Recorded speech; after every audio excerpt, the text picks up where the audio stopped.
જુઓ મિત્રો કેટલી આંબલી થઈ છે.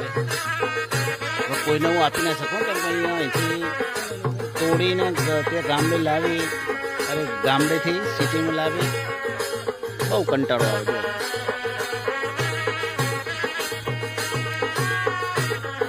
અહીંયા કોઈ ખાતું જ નથી અને સિટીમાં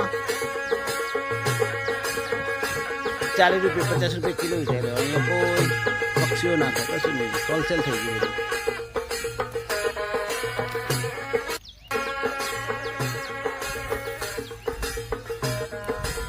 આખી આંબલી જો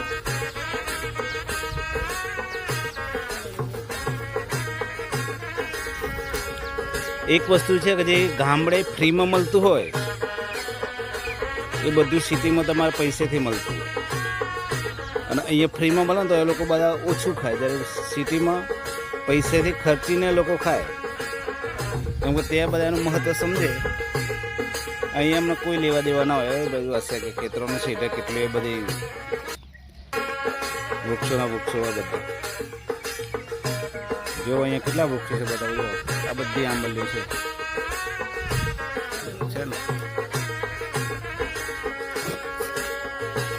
કોઈ ચકલીઓ ભાવ ના પૂછે એને, નો વેલ્યુ ઝીરો વેલ્યુ જો